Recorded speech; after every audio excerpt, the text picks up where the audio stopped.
बिस्मिल्लाहिर्रहमानिर्रहीम। अस्सलाम वालेकुम स्टूडेंट्स। आज जो हमारा नेक्स्ट टॉपिक है that is plasma membrane. That is इस प्लाज्मा मेम्ब्रेन की बेटे सबसे पहले हम स्ट्रक्चर यानी कि लोकेशन देखेंगे और उसके बाद जो है फिर हम इसके कंपोजिशन और इसके स्ट्रक्चर के जो है वो मॉडल्स हम देखेंगे।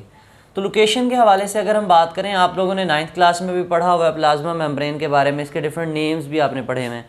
It is also called cell membrane, semi permeable membrane, partially permeable membrane, differentially permeable membrane. ये सारे के सारे आपने किसके नाम पढ़े हुए हैं? प्लाज्मा मेम्ब्रेन के नाम पढ़े हुए हैं। ठीक है, तो अब यहाँ पे हमारे पास आपने वहाँ पे एक डिफरेंस मेन ये पढ़ा था कि अगर वो मेम्ब्रेन सेल के गिर्द है तो वो सेल मेम्ब्रेन है, अगर वो बाकी ऑर्गेनेलीज के गिर्द पाई जा रही है तो आप उसको नाम भी दे सकते हो प्लाज्मा मेम्ब्रेन। आप पढ़ते हो ना, आपके पास एक सेल है, एनिमल सेल है, और उस सेल के गिर्द मेम्ब्रेन है, उस सेल में डिफरेंट ऑर्गेनेलीज हैं। न्यूक्लियस की बात करते हो तो आप कहते हैं nucleus is a double membrane bounded organelle. तो बेटे जो न्यूक्लियस की मेम्ब्रेन की कंपोजिशन है वो भी यही होगी जो आज हम मेम्ब्रेन पढ़ेंगे। अंदर वाले जितने भी ऑर्गेनेलीज हैं उन सब के गिर्द जो मेम्ब्रेन होगी उसकी कंपोजिशन यही होगी जो आज हम general cell membrane, plasma membrane का स्ट्रक्चर पढ़ने जा रहे हैं। ठीक है, तो सबसे पहले अगर प्लाज्मा मेम्ब्रेन की लोकेशन की बात करें तो हम कहते हैं कि एनिमल सेल के अंदर, in animal cell you well know plasma membrane कहाँ पर होती है? This is outer most membrane. कहाँ पर होती है? सबसे आउटसाइड पे आउटर मोस्ट मेम्ब्रेन है ये किसकी? एनिमल सेल की। लेकिन अगर प्लांट सेल की बात करें तो तब भी हम इसको आउटर मोस्ट ही कहेंगे? No, in plant cell it is at the next to the cell membrane, oh sorry cell wall. सबसे आउटर कौन सी होगी उसमें? सेल वॉल आउटर होगी, और सेल वॉल के इनसाइड, सेल वॉल के इनसाइड जो है वो कौन सी मेम्ब्रेन होगी? Cell membrane. सेल मेम्ब्रेन को हम प्लाज्मा मेम्ब्रेन भी कह सकते हैं, डिफरेंशियली परमिएबल मेम्ब्रेन, जितने भी नाम दे लो जो आपको बता दें इसके फंक्शन को एलेबोरेट करें। किसको एलेबोरेट करें? फंक्शन को। फिर बेटे आपने इसकी कंपोजिशन भी पढ़ी हुई है कि अगर हम कंपोजिशन की बात करें, अच्छा तो क्या इसके अलावा बैक्टीरिया हैं हमारे पास जो है वो बाकी यूनिसेलुलर ऑर्गेनिज्म है, क्या उनके गिर्द मेम्ब्रेन नहीं होती? होती है। तो बेटे इसका मतलब ये है कि हम ये कह सकते हैं सेल मेम्ब्रेन या plasma membrane is located in all the cells. कहाँ पर मौजूद होती है? ऑल द सेल्स, तमाम सेल्स में मौजूद होती है, लेकिन इसकी लोकेशन थोड़ी सी चेंज हो सकती है। ठीक है, एनिमल सेल हैं या एनिमल लाइक प्रोटिस्ट्स हैं, उनमें cell membrane outer most membrane है। लेकिन प्लांट हैं या प्लांट लाइक प्रोटिस्ट हैं, बैक्टीरिया वगैरह हैं, बैक्टीरिया में सेल वॉल होती है ना, तो उसके अंदर भी सेल वॉल के बाद आएगी कौन? Cell membrane. ठीक है, अच्छा कंपोजिशन के हवाले से आप लोगों को अगर फ्लूइड मोज़ेक मॉडल याद हो तो वही लिपिड बाइलेयर की बनी होती है, उसमें प्रोटीन मॉलिक्यूल्स हैं, स्मॉल अमाउंट ऑफ कोलेस्ट्रोल है या स्मॉल अमाउंट ऑफ कार्बोहाइड्रेट्स है। ठीक है, तो बेटे फर्स्ट ऑफ ऑल आप अकॉर्डिंग टू योर बुक हम कहते हैं कि हमारे पास जो मेन केमिकल कंपोनेंट होता है सेल मेम्ब्रेन के अंदर दैट इज़ प्रोटीन। उसके बाद जो सेकंड नंबर पे चीज़ आती है दैट इज़ लिपिड्स, और इसके अलावा जो तीसरे नंबर पे आती है वो कौन है? कार्बोहाइड्रेट्स हैं। या फिर आप लोगों ने ये भी पढ़ा हुआ है कि यूकैरियोटिक सेल की सेल मेम्ब्रेन की बात करें तो उसमें कोलेस्ट्रोल वगैरह भी होता है। ठीक है, इस कंपोजिशन के हवाले से परसेंटेज फाइंड करें तो हम बताते हैं कि सेल के अंदर जो प्रोटीन है वो ऑलमोस्ट 60 to 80% जो प्लाज्मा मेम्ब्रेन की कंपोजिशन है वो कौन बनाए हुए है? प्रोटीन। इसी तरह हमारे पास 20 to 40% जो पोर्शन है वो किसने बनाया हुआ है? लिपिड्स ने। इसका मतलब 100% तो प्रोटीन और लिपिड्स ही पूरा कर रहे हैं। तो हमारे पास बाकी के जो कंपोनेंट्स होंगे, कार्बोहाइड्रेट्स होंगे या कोलेस्ट्रोल वगैरह होगा या डिफरेंट फॉस्फोलिपिड्स वगैरह होंगे। आपने पढ़ा था ना, phospholipids are the main chemical component in the cell membranes. तो ये वाले जो कंपोनेंट्स होंगे ये ट्रेसिस में होंगे। किस में होंगे? ट्रेसिस में, बहुत कम होंगे। ये बात समझ में आई है? तो सबसे मेन केमिकल एंटिटी कौन सी है उसमें? प्रोटीन है। और उसके बाद सेकंड नंबर पे आपने ये कंपोजिशन याद करनी है, एमसीक्यूज़ के हवाले से पूछी जाती है। ठीक है, अब हमने बताना है उसका स्ट्रक्चर। उसका क्या बताना है? ये तो हमने उसकी कंपोजिशन बता दी। अब हम देखते हैं कि स्ट्रक्चर के हवाले से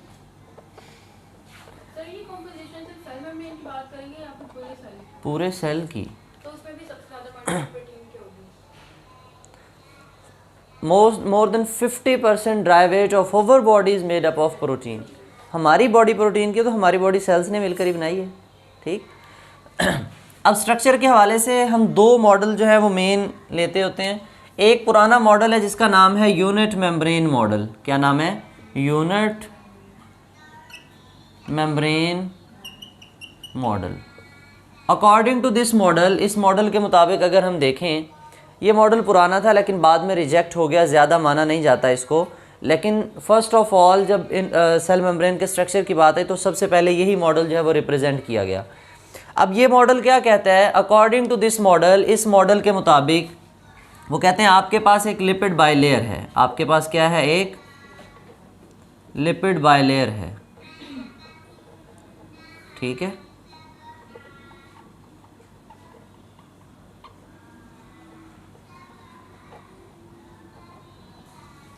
आपने लिपिड्स का स्ट्रक्चर पढ़ा हुआ है, कैसे बनाते हैं? याद है? आपने चैप्टर नंबर 1 में पढ़ा था, हैं? हमने कहा था कि ये एक तरफ ग्लोब्यूलर हेड बना देते हैं और एक तरफ उस मॉलिक्यूल की टेल बना देते हैं। ग्लोब्यूलर हेड क्या रिप्रेजेंट करता है? ये हाइड्रोफिलिक है, हाइड्रोफोबिक है? हाइड्रोफिलिक होता है ग्लोब्यूलर हेड। और ये जो टेल होती है ये क्या होती है? हाइड्रोफोबिक टेल होती है। ठीक है। इसलिए हम इस मॉलिक्यूल को इस तरह से ड्रा करते हैं। हम कहते हैं ये हमारे पास लिपिड बाइलेयर है। क्या है? लिपिड बाइलेयर है। और इसके गिर्द जो है वो प्रोटीन की लेयर्स हैं। देखना बेटे, ऐसे समझो ये लिपिड की लेयर है, इसके ऊपर भी प्रोटीन है, इसके नीचे भी प्रोटीन की तह है। कॉन्टीन्यूस प्रोटीन है। कॉन्टीन्यूस क्या है? प्रोटीन है। दरमियान में लिपिड बाइलेयर है, ऊपर भी प्रोटीन की तह है और नीचे भी प्रोटीन की।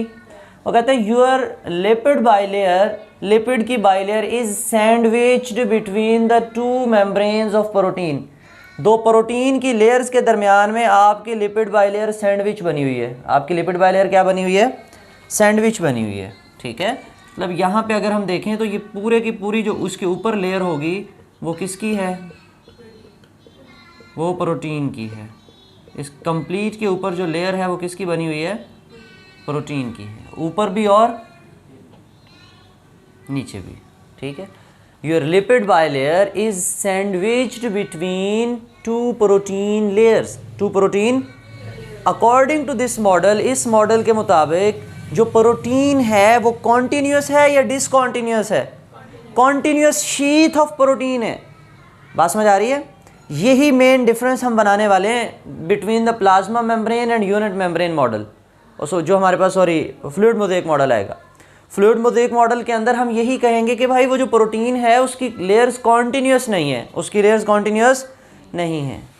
फिर किस मैनर में होंगी? हम कहेंगे पता नहीं किस मैनर में है, मोज़ेक मैनर में है, अजीबोगरीब मैनर में, जहाँ दिल करता प्रोटीन लगी हुई है, जहाँ दिल करता नहीं लगी हुई। अकॉर्डिंग टू दिस मॉडल, इस मॉडल के मुताबिक योर लिपिड बाइलेयर, आपकी क्या चीज़ है? Lipid bilayer. Bilayer mean lipid की दोहरी तह है, ये 1 और ये 2। Your lipid bilayer is sandwiched between two protein layers. Two protein layers. Protein की लेयर्स के अंदर आपकी जो लिपिड बाइलेयर है वो सैंडविच्ड है, वो पैक हुई हुई है। ठीक है। कॉन्टीन्यूस शीथ है प्रोटीन की। प्रोटीन की क्या है? कॉन्टीन्यूस शीथ है। लेकिन बाद में इस स्ट्रक्चर के साथ जो साइंटिस्ट थे वो एग्री नहीं थे। इस स्ट्रक्चर के साथ साइंटिस्ट एग्री नहीं थे। उन्होंने कहा ये प्रोटीन का स्ट्रक्चर ये नहीं है, सॉरी मेम्ब्रेन का स्ट्रक्चर ये नहीं है। बाद में इसमें मॉडिफिकेशन की गई। क्या की गई? मॉडिफिकेशन। उन्होंने कहा आप ये जो बात करते हो ना कि इसके ऊपर जो प्रोटीन की लेयर है वो कॉन्टीन्यूस है, ऊपर वाली साइड और नीचे वाली साइड पे, ये कॉन्टीन्यूस मेम्ब्रेन की प्रोटीन की लेयर्स नहीं है, कॉन्टीन्यूस लेयर्स नहीं है। तो फिर कैसी हैं? अकॉर्डिंग टू देम उन्होंने एक सेकंड मॉडल रिप्रेजेंट किया। उस मॉडल का नाम हमारे पास बना फ्लूइड मोज़ेक मॉडल। क्या बना? According to fluid mosaic model, उस मॉडल के मुताबिक सिंपल आपने पढ़ा हुआ है, there is a lipid bilayer. आपके पास क्या होगी? लिपिड बाइलेयर होगी। वही बात बिल्कुल लिपिड बाइलेयर, जैसे हमने पहले लिपिड की लेयर ड्रा की है वैसे हम लिपिड बाइलेयर ड्रा कर देंगे।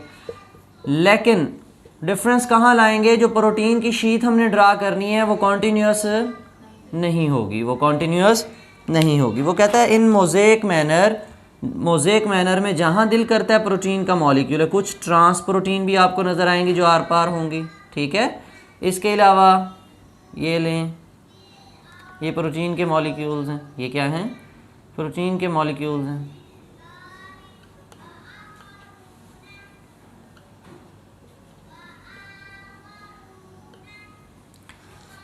According to this model there is a lipid bilayer. आपके पास सबसे पहले क्या है, लिपिड बाइलेयर है। उस लिपिड बाइलेयर के अंदर क्या चीज़ मौजूद है, प्रोटीन मॉलिक्यूल्स हैं। क्या हैं, प्रोटीन मॉलिक्यूल्स। तो भाई पहले भी तो प्रोटीन मॉलिक्यूल्स ही थे, नहीं, पहले जो लिपिड बाइलेयर थी उसके गिर्द प्रोटीन कॉन्टिन्यूस थी। अब प्रोटीन के मॉलिक्यूल्स जो हैं embedded in lipid bilayer in mosaic manner, in mosaic manner mean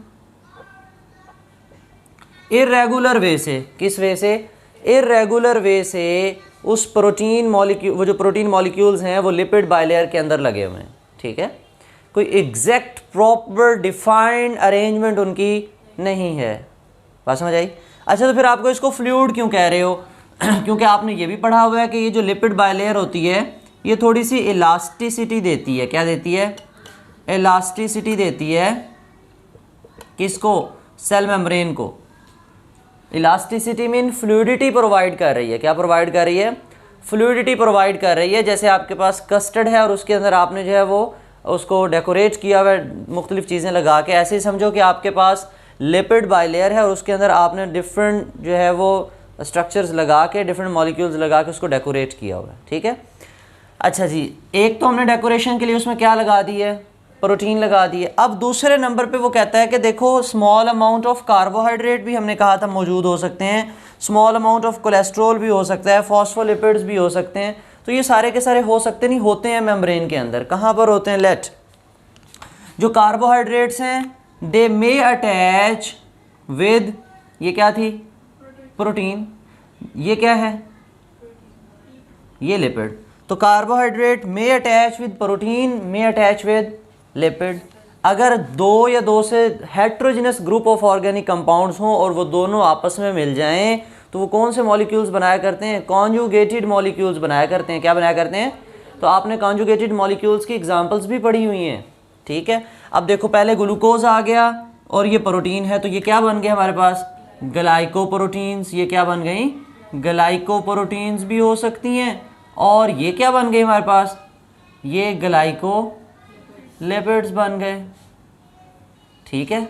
और ये जो कॉम्प्लेक्स बने हुए हैं, इधर देखो, ये प्रोटीन का मॉलिक्यूल और ये लिपिड, ये दोनों मिलके क्या बनाएंगे, लिपोप्रोटीन्स। ये क्या बनाएंगे, लिपोप्रोटीन्स, ठीक है। और स्मॉल क्वांटिटी के अंदर यहाँ पे हमारे पास क्या भी होते हैं, फॉस्फोलिपिड्स भी हैं, ठीक है। और इसके अलावा कोलेस्ट्रॉल वगैरह भी मौजूद होता है। क्या मौजूद होता है, कोलेस्ट्रॉल वगैरह भी मौजूद होता है, ठीक है। तो ये था हमारे पास किसका स्ट्रक्चर, सेल मेम्ब्रेन का स्ट्रक्चर। तो कितने मॉडल्स के ज़रिए हम उसको एक्सप्लेन कर सकते हैं, 2। एक है हमारे पास यूनिट मेम्ब्रेन मॉडल और दूसरा कौन सा है, fluid mosaic model. Unit membrane model and fluid mosaic model. Unit membrane model के मुताबिक लिपिड बाइलेयर के गिर्द कॉन्टिन्यूस शीट ऑफ प्रोटीन है and lipid bilayer is sandwich between 2 protein layers. और इसमें हमने कहा कि protein molecules are embedded in mosaic manner in lipid bilayer. Lipid bilayer में मोज़ेक मैनर में लगे हुए हैं। Small amount of carbohydrate, cholesterol, वो बाकी सारी चीज़ें हैं उसके अंदर, ठीक है। अब अगली अगर हम बात करें कि इसका फंक्शन क्या होता है सेल मेम्ब्रेन का, ये क्या काम कर रही होती है सेल में, वो थोड़ा सा इंपॉर्टेंट है, उसको गौर से समझिएगा। अच्छा बेटे, अगर हम इसके जो है वो फंक्शन की अगर हम बात करें तो फंक्शन के हवाले से जैसा नाम है वैसा ही काम है।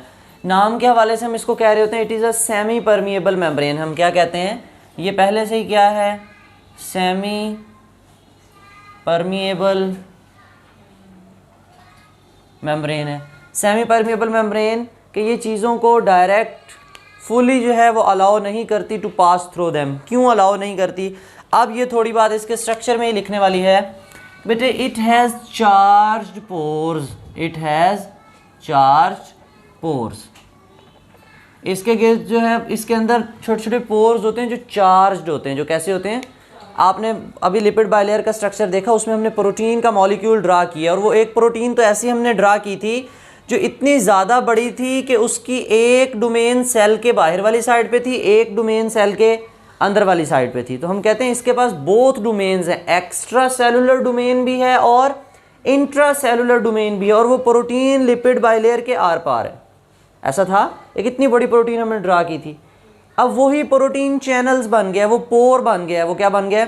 इसके अलावा डिफरेंट आयन चैनल्स होते हैं, क्या होते हैं, तो वो जो सारे के सारे पोर्स होते हैं वो कैसे होते हैं, चार्ज। कैसे होते हैं, चार्ज होते हैं। तो उन चार्ज पोर की वजह से इस सेल मेम्ब्रेन की नेचर कैसी बन जाती है, सेमी परमिएबल मेम्ब्रेन बन जाती है कि ये तमाम चीज़ों को अपने अंदर से पास होने नहीं देती। अच्छा, फिर कैसी चीज़ों को ये जो है वो फुली अलाउ कर देती है कि आप पास हो जाओ, हम कहते हैं लिपिड सॉल्युबल सब्सटेंसेस। कैसी substances, lipid soluble substances can cross the cell membrane easily.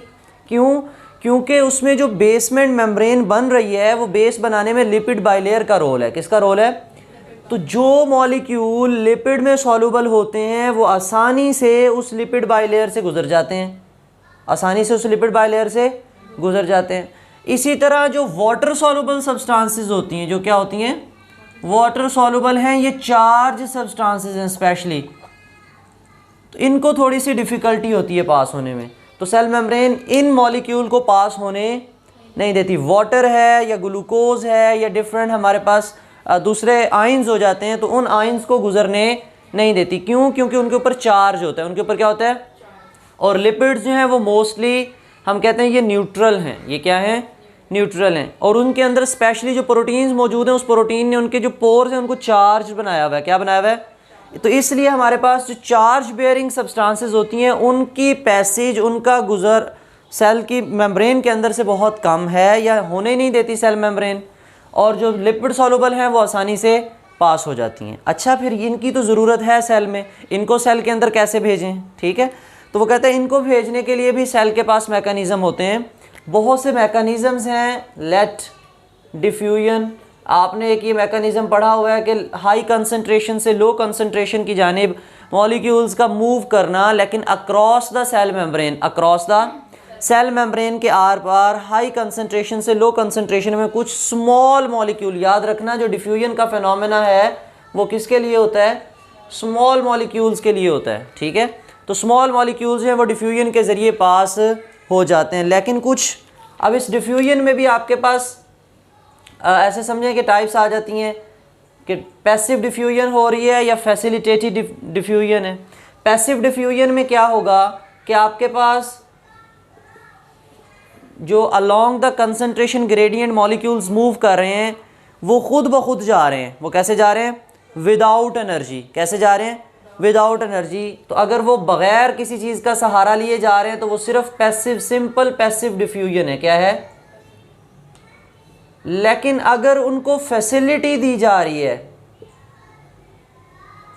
अगर उनको क्या दी जा रही है, फैसिलिटी दी जा रही है, कोई सहूलत प्रोवाइड की जा रही है, तो उस डिफ्यूजन को हम नाम दे देंगे, ये क्या है, फैसिलिटेटेड डिफ्यूजन। मॉलिक्यूल सेल के अंदर जाना चाहता है, हम कहते हैं आप ऐसे करो, ये प्रोटीन एक कश्ती रखी हुई है हमने जो दरिया से आपको पार कर देगी, जो लिपिड बाइलेयर से गुजार देगी, उस प्रोटीन मॉलिक्यूल के थ्रू हम कहेंगे आप मॉलिक्यूल साहब इधर से चले जाओ अंदर, ठीक है। अब वो मॉलिक्यूल जो है वो क्या प्रोवाइड कर रहा है, फैसिलिटी। और वो मॉलिक्यूल किस चीज़ का है, प्रोटीन का है। तो हम बताते हैं कि in facilitated diffusion molecules move through the proteins, through the, उन प्रोटीन्स को हम कहते हैं कैरियर प्रोटीन्स, ट्रांसपोर्ट प्रोटीन्स। वो प्रोटीन सेल मेम्ब्रेन में रखी इसलिए कि वो ट्रांसपोर्ट करती रहती हैं चीज़ों को, ठीक है। अच्छा, इसके अलावा आपने ये भी पढ़ा था कि सेल मेम्ब्रेन के अंदर एक और भी प्रोसेस होता है जिसको हम क्या नाम देते हैं, एंडोसाइटोसिस। क्या नाम देते हैं, कि सेल मेम्ब्रेन है, सेल मेम्ब्रेन बाउंडेड वेसिकल्स को मेम्ब्रेन्स के अंदर पैक करके अपने अंदर ले जाती है। लेट के ये फूड वैक्यूल आया तो ये इसकी मेम्ब्रेन अंदर की तरफ इन्वेजिनेट हो जाती है और उसके बाद बर्ड ऑफ हो जाती है और ये इतना हिस्सा जो है वो सेल के अंदर चला जाता है। एंडोसाइटोसिस में आपने 2 टाइप्स भी पढ़ी हुई हैं कि सम टाइम हमारे पास फैगोसाइटोसिस हो रही होती है और सम टाइम पिनोसाइटोसिस हो रही होती है। Phagocytosis mean intake of solid material, जो सॉलिड पार्टिकल्स हैं, फूड वैक्यूल्स हैं। पिनोसाइटोसिस में लिक्विड ड्रॉपलेट्स जो हैं जिनको बॉडी के अंदर लेके जाना है, सेल के अंदर लेके जाना है, तो वो कौन से प्रोसेस के ज़रिए जाएंगे, फेनोसाइटोसिस के ज़रिए, ठीक है। अच्छा, सम टाइम ऐसा भी होता है कि आपके पास सेल में ये पैसिव ट्रांसपोर्ट नहीं हो रही, वो कौन सी ट्रांसपोर्ट हो रही है, एक्टिव ट्रांसपोर्ट हो रही है। उस एक्टिव ट्रांसपोर्ट का as the name indicate active है, तो अलोंग द कंसंट्रेशन जाएंगे, अगेंस्ट जाएंगे, अगेंस्ट जाएंगे। और जब भी कभी आप अगेंस्ट द कंसंट्रेशन काम करोगे तो आपको क्या प्रोवाइड करनी पड़ेगी उस प्रोसेस को, एनर्जी। और एनर्जी किस फॉर्म में देते हैं आपको पता है, सेल के पास करेंसी एक ही होती है, उसके पास पैसा ही यही है, एटीपी है। वो एटीपी खर्च करेगा और एक्टिव ट्रांसपोर्ट करवा के मॉलिक्यूल्स को लो कंसंट्रेशन से कहाँ ले जाएगा, हाई कंसंट्रेशन में, ठीक है। तो ये आपके पास कंप्लीट स्ट्रक्चर है प्लाज्मा मेम्ब्रेन का। तो आपने इसके अंदर उसकी लोकेशन, उसकी कंपोजिशन, उसके दोनों मॉडल्स और ट्रांसपोर्ट मैकेनिज़्म और उसके ट्रांसपोर्ट मैकेनिज़्म ये कंप्लीट जो है वो उसमें एक्सप्लेन करने हैं। होल टॉपिक में कोई क्वेश्चन हो तो आप कमेंट सेक्शन में पूछ सकते हो। थैंक यू, अल्लाह हाफिज़।